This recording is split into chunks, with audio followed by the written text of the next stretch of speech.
Hello everybody. Today we're looking at functionalism. I'll explain the theory here in this video, and then I'm going to deal with the objections to it in the next video, because otherwise this would have just got too long.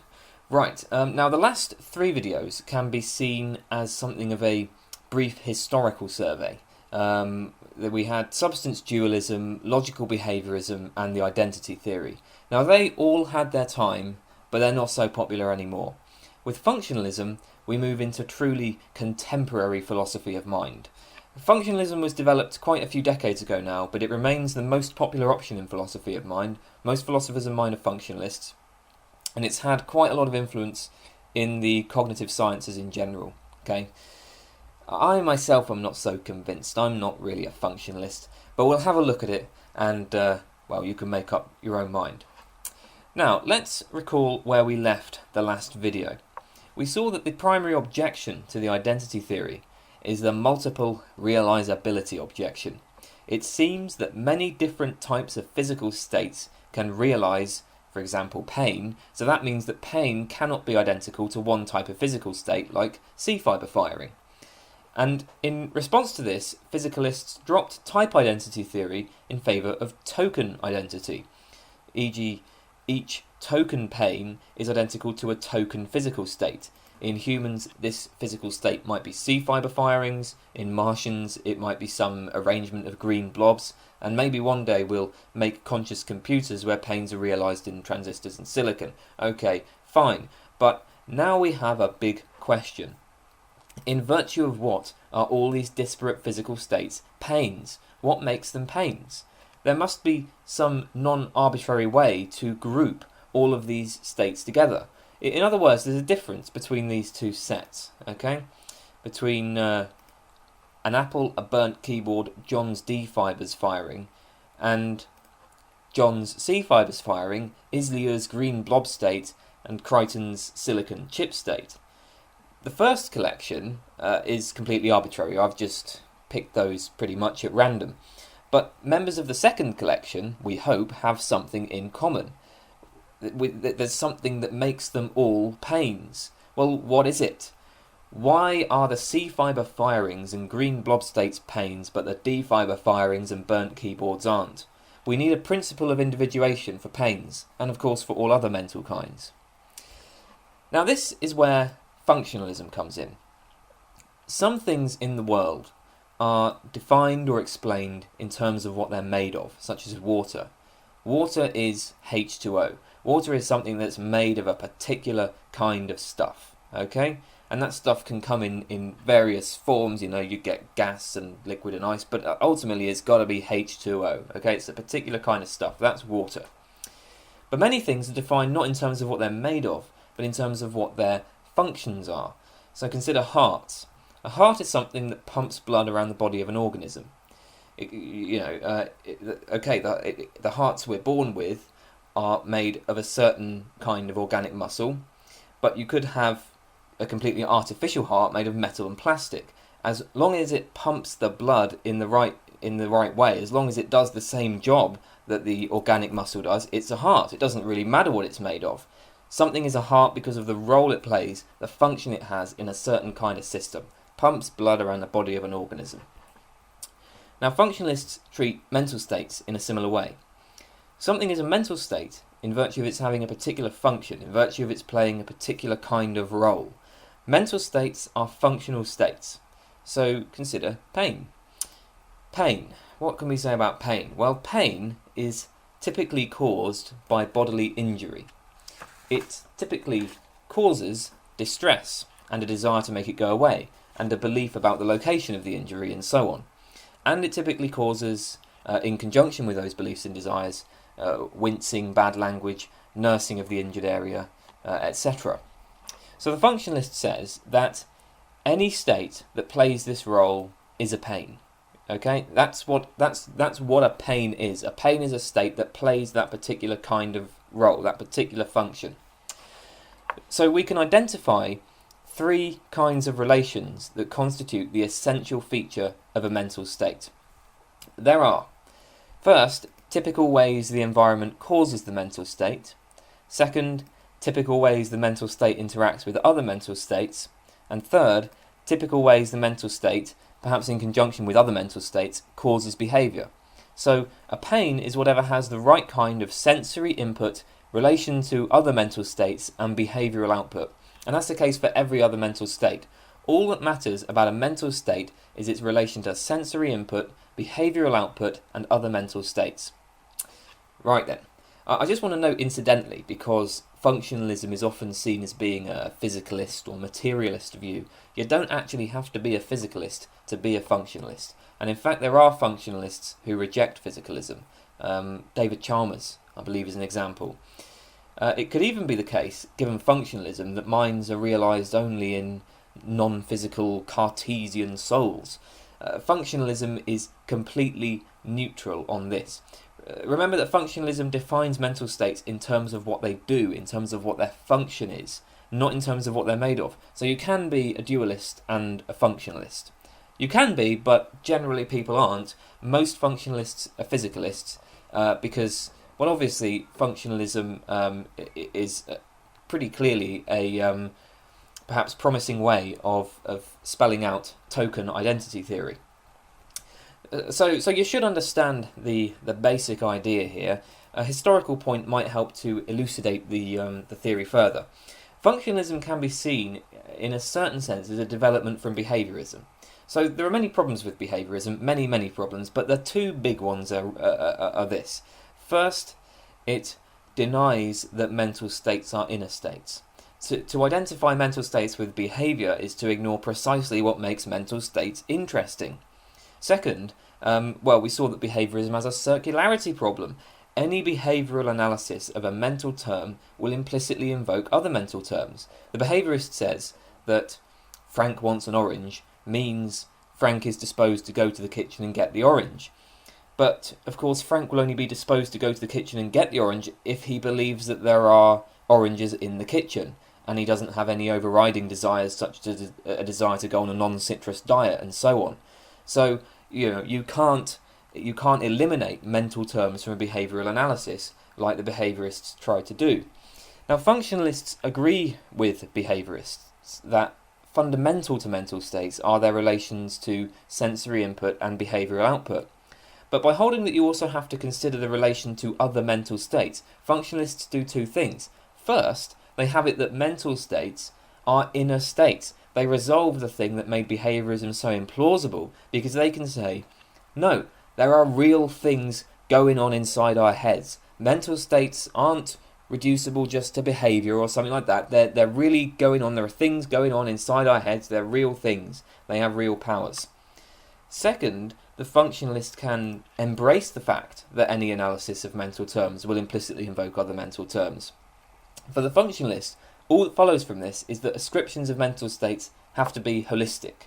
You have to define mental states all at once, simultaneously, rather than tackling them one by one as the behaviourist does.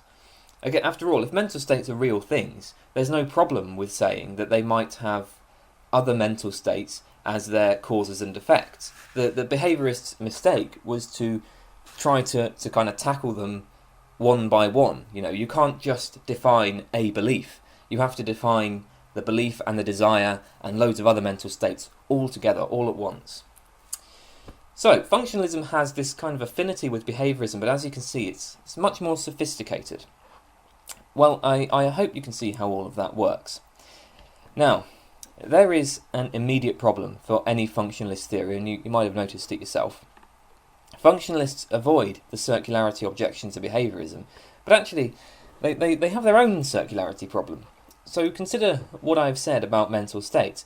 Mental states are defined in terms of their relation to sensory input, behavioural output, and other mental states.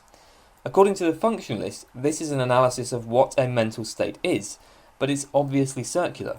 We're including the thing to be defined, mental states, in the definition. Unsurprisingly, circularity also arises with the analysis of particular mental states. For example, our analysis of beliefs will say something about sensory input, behavioural output, and the relation of the belief to other mental states, such as desires. But then the analysis of desires will say something about sensory input, behavioural output, and the relation of the desire to other mental states such as beliefs. The analyses are circular.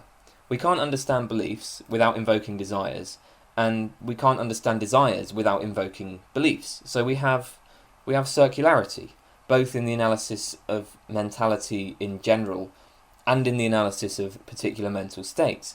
And of course, functionalists can embrace this circularity. I mean, they do, they embrace it, but we still are left with a question of, well, why isn't this a problem? Okay, how can this work? How can you expect to get away with this? So there are basically two ways that functionalists have addressed this problem. The first is Turing machines, and the second is Ramsification. Now, I'm afraid there's no easy way to explain either of these things quickly, but bear with me because they are important. Right then, we'll look at Turing machines first. The Turing machine is an idea from computer science, and it comes from the mathematician Alan Turing. This idea wasn't developed by functionalists, but they sort of adopted it. Functionalism emerged at about the same time that computer science was really taking off, and various ideas in computer science were a big influence on functionalism, and the Turing machine there is the really important one. The first thing to say is that Turing machines are not actual machines. This is an abstract mathematical idea, and it can be sort of instantiated in various ways. So here's how it works. It's a very simple machine. A Turing machine, very, very simple. It has basically four things. Firstly, it has an infinitely long tape, which is divided into squares or cells. It has a scanner printer, or I'll call it a head, that reads one cell at a time. It can erase what is in the cell. It can write something new in the cell, and it can also move the tape from left or right. It has a finite alphabet of symbols, which are written in the cells, one symbol per cell, and a finite set of machine states, given by something called the machine table, which tell the head what to do when it reads the symbol in a cell. Okay, now this is a bit abstract, I know. So what you have is this. The head reads a cell, okay? The head reads a cell. These are the cells, that's the head, and it's reading this cell. It then follows the instructions given to it by the machine state it's in at the time. And it will erase the symbol it sees, okay? And then it will print a new symbol, which may be the same as the one it's erased, it may be different, but it will print a new one, and then it will move the tape one cell to the left or right, and either enter a new machine state or stop. In this diagram, as you can see, the tape has been moved to the left.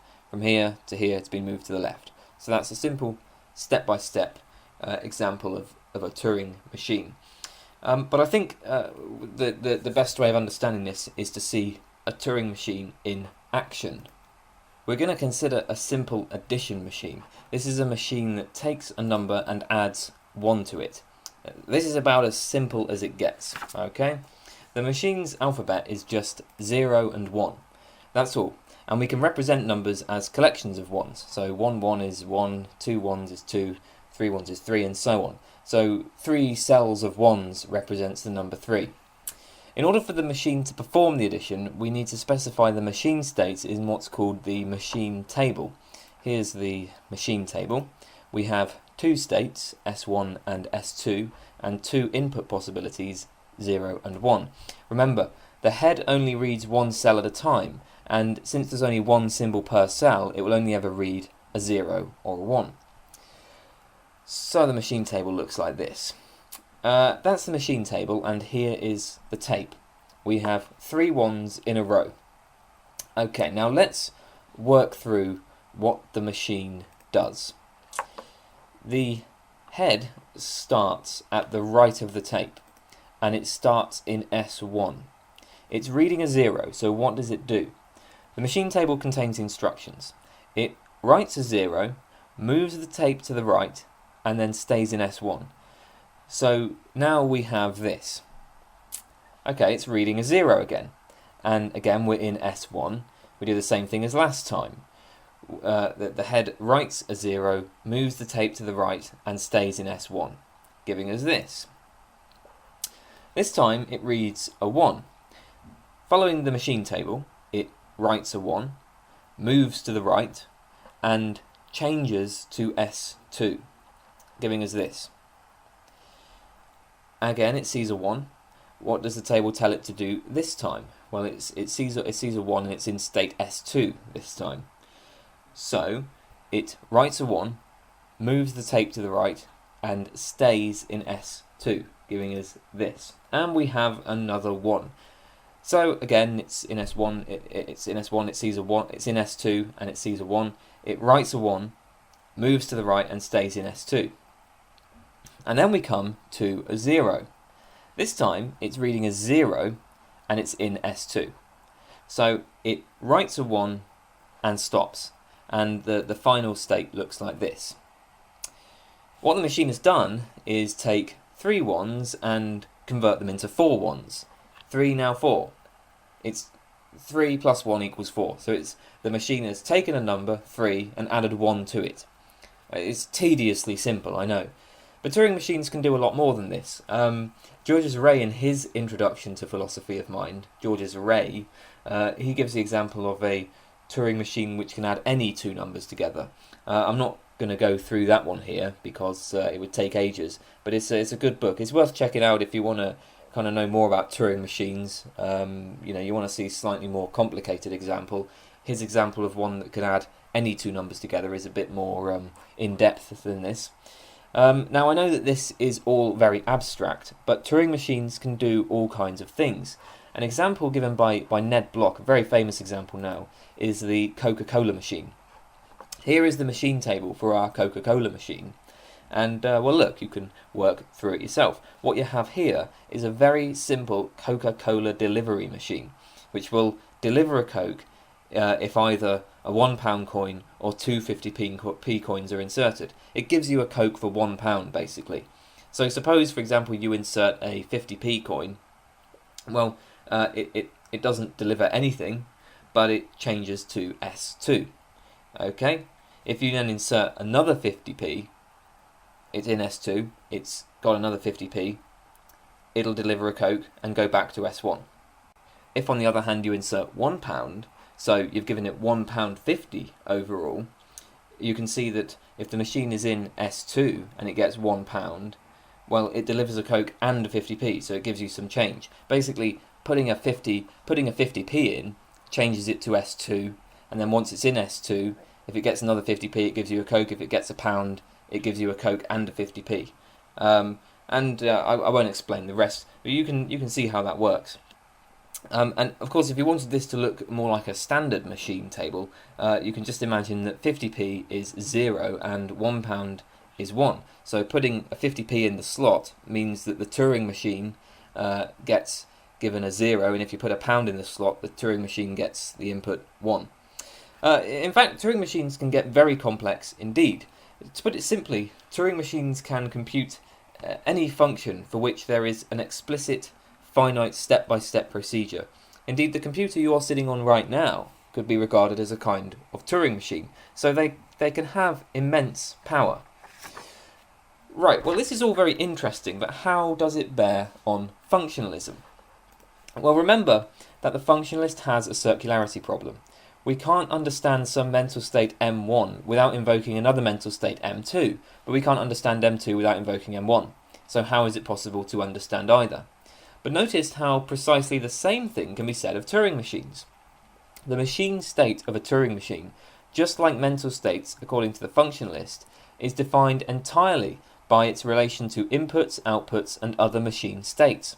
When we define a machine state S1, that makes reference to machine state S2, and when we define S2, that makes reference to S1. So there's undoubtedly a kind of circularity in specifying the states of a Turing machine, but the circularity isn't a problem. It doesn't mean that we can't understand what those states are or how they work as a whole. In fact, notice that it's not just that our descriptions of S1 and S2 help us understand those states. The descriptions I gave of S1 and S2 are complete descriptions. There's nothing more to say about either of them. Those descriptions provide total information. Circularity is not necessarily vicious circularity.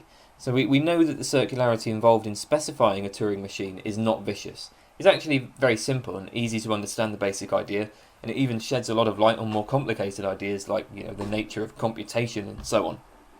So what we have here then is a model for how to define various internal states simultaneously without circularity being a problem. Very appealing to functionalists. Another reason that Turing machines are appealing to functionalists is that they're multiply realizable. Take the simple addition machine I explained.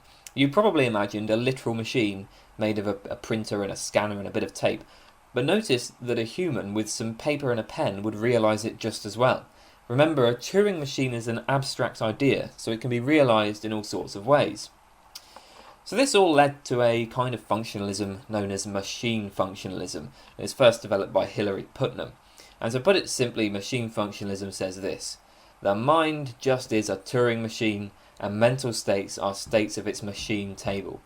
The benefit of this view being, we know that there isn't a circularity problem with Turing machines, so if the mind just is a Turing machine, there isn't a circularity problem with the mind either. Obviously, the machine table for a human mind is going to be incredibly complex, so complex that it's unlikely any of us could specify it exactly. Let me emphasize here, the machine functionalist does not say merely that you can represent the mind as a Turing machine or program Turing machines to simulate minds. The claim is that being the right kind of Turing machine, having the right kind of machine states, is what mentality is. The brain realizes mental states in virtue of the fact that the brain is running a Turing machine. To put it in simple terms, machine functionalism views the mind as a computer program. The brain is the hardware, the mind is the software. But this software can be implemented in other kinds of hardware, like in the Martians' green blobs or the robots' silicon chips. Our brains are running a certain kind of program, and anything that runs the same program would have the same mental states as us.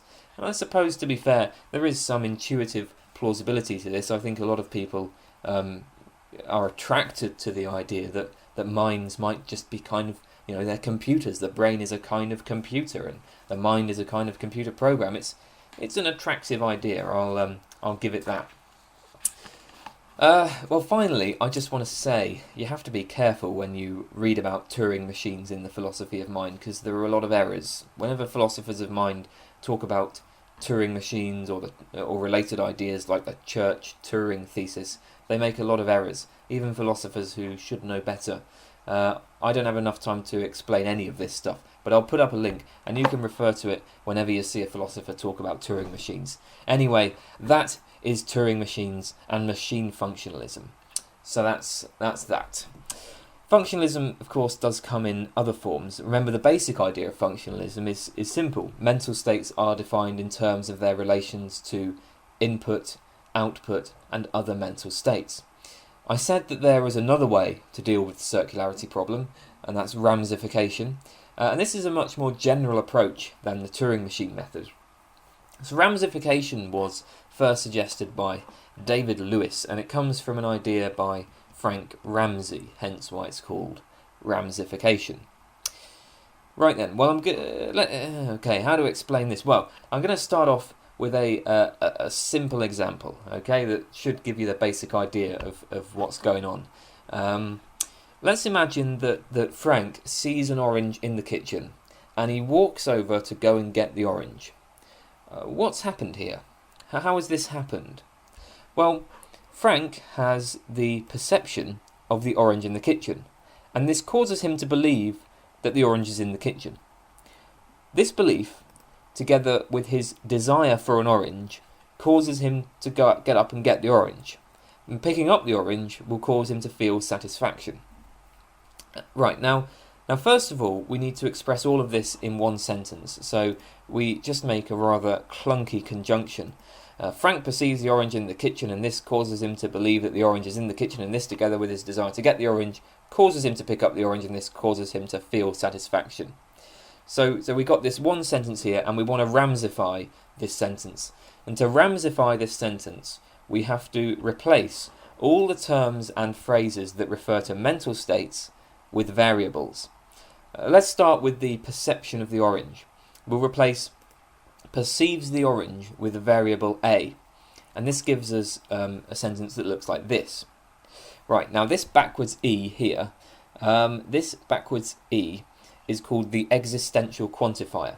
It's a logical symbol, and you read it, it's read, there is an A such that. So you have backwards E, A, that's read, there is an A such that. So this whole thing says, there is an A such that Frank is in A, and this causes him to believe that the orange is in the kitchen, and so on. Right then, now we need to replace the belief that the orange is in the kitchen with B, which gives us there exists an A and there exists a B, such that Frank is in A and A causes B, and this together with etc. And you do this with all the mental terms, so that what you have in the end looks something like this. There exists an A, and there exists a B, and there exists a C, and there exists a D, such that Frank is in A, and A causes B, and B together with C causes Frank to pick up the orange, etc., etc. Now, notice what we've done here. We've specified the inputs, the outputs, and the relations between the internal states without using any mental terms. Remember, a mental state is defined entirely by its relations to input, output, and other mental states, according to the functionalist. That's all that matters, according to the functionalist, is relations to input, output, and other internal states.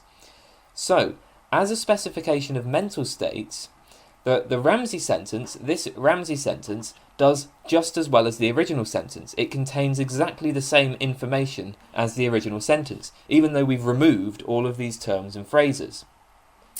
Obviously, this example isn't really much use because we're dealing with a single action by a single individual.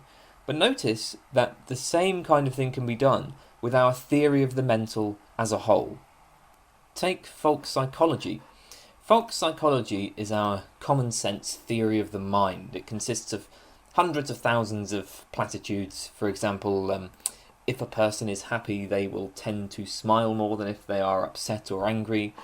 People who are hungry tend to try to find food. Tiredness tends to make people irritable, and so on. You can fill in the rest yourself. So consider what folk psychology says about pain. According to folk psychology, there's this unpleasant thing called pain, and here's how it works. Here's a basic outline of how it works. Bodily damage and alertness cause pain. Obviously, if you're asleep, you might not feel the pain. You have to be awake and alert. And pain causes wincing and distress causes a desire to be rid of the pain, and the desire to be rid of the pain, together with the belief that nursing the damaged area will alleviate the pain, causes nursing of the damaged area.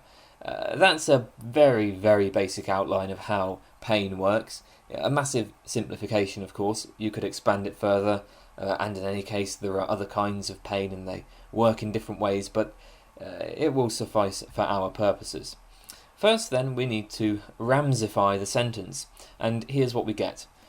There exists an A, B, C, D, and E such that bodily damage in A causes B, and B causes wincing in C, and C causes D, and D together with E causes nursing of the damaged area. Remember, for the functionalist, this Ramsay sentence doesn't contain any less information as far as the specification of mental states is concerned than the original sentence. But the Ramsay sentence doesn't contain any mental terms, so we can use the Ramsay sentence to define our mental terms without any threat of circularity. This sentence can serve as the foundation for our expressions about mental states. It's pretty simple. What does it mean to say that some individual is in pain? Some individual, I say, Frank, is in pain just in case there exists an A, B, C, D, and E such that bodily damage in A causes B, and so on, and I is in B. Okay, to say that Frank is in pain is to say that there are various internal states related to each other and to inputs and outputs as specified by this Ramsay sentence, and that Frank is in state B. And all the other states can be defined in the same way. Obviously, this is only an infinitesimal fragment of the actual Ramsay sentence that would result from Ramsifying folk psychology, but this should give you an idea of how it's supposed to work. We need to create a conjunction of all the platitudes of folk psychology, Ramsify them, and then we have a way of defining mental terms simultaneously, but without circularity. Right. If you've found this a bit difficult to follow, you can imagine it in visual terms. Take our sentence about pain and represent it in the form of a graph. So, bodily damage and alertness cause pain, which causes wincing and distress.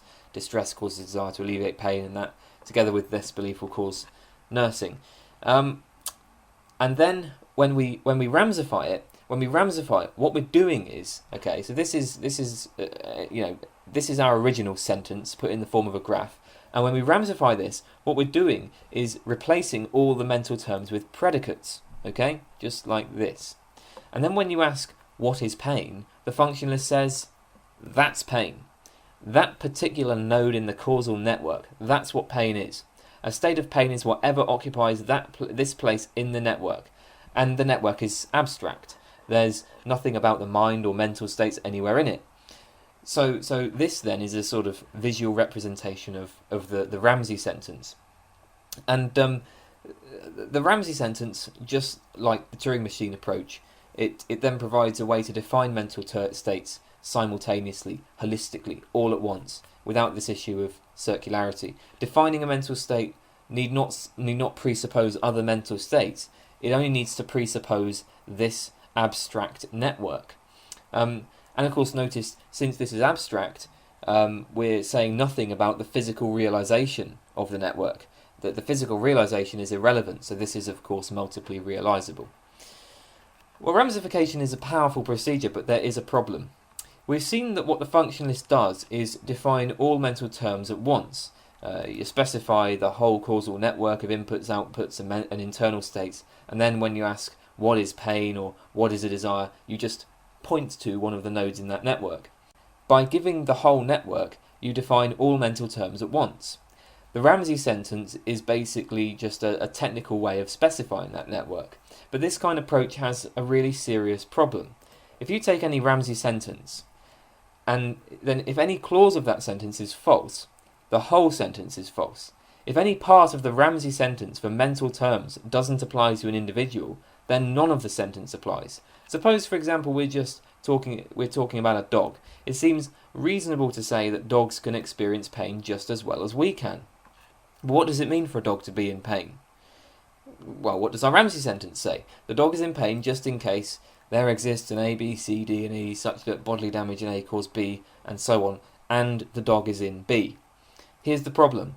The variable E is the belief that nursing the damaged area will alleviate the pain. But it's extremely implausible to suppose that dogs literally have beliefs. Beliefs are propositional, linguistic. You need to have language to have beliefs. So this sentence then, this is simply false. Since all our mental terms are defined together, and since dogs cannot have beliefs, it follows that dogs cannot experience pain. The functionalist has fallen victim to the chauvinism of the identity theorist. It seems that in fact only humans can experience pain, only adult humans. Babies, just like dogs, don't have beliefs. It gets worse. We've looked at very simple Ramsay sentences to illustrate the point, but remember that the Ramsay sentence that the functionalist uses will contain all of the platitudes of folk psychology. It will be a very, very long sentence defining everything we take to be true of the mind, and surely some of that is going to be false. But if some of it's false, the whole sentence is false. And this is a very problematic result. We should be able to say that some of these clauses are false without all of them being false, that some of them fail to apply to a particular beings without all of them failing to apply. Well, it turns out this isn't necessarily such a big deal, because we can define two versions of functionalism, holistic and molecular. Holistic functionalism is the kind of functionalism I've been talking about. Mental terms are defined all at once in a single Ramsay sentence, which contains all the platitudes of folk psychology. This contrasts with molecular functionalism, The molecular functionalist instead defines mental terms in various independent clusters. For example, you could give an account of the terms relating to basic emotions like fear, anger, distress, boredom, and so on. And then you could give an account of terms relating to belief, perception, stimulation, acquisition of information, language, and all that. Instead of having one Ramsay sentence, there are many Ramsay sentences. And in this way, something can fail to have beliefs but still have emotions, as long as the emotion-related Ramsay sentence is true of it. Right, well, I think that's enough in the way of exposition. There are all kinds of varieties of functionalism, but hopefully you now have some grasp of the basic ideas involved. So now it's time to look at some of the main objections, and I'm going to do that in the next video. So thanks for watching this. I hope it was helpful, and I'll see you later. Goodbye.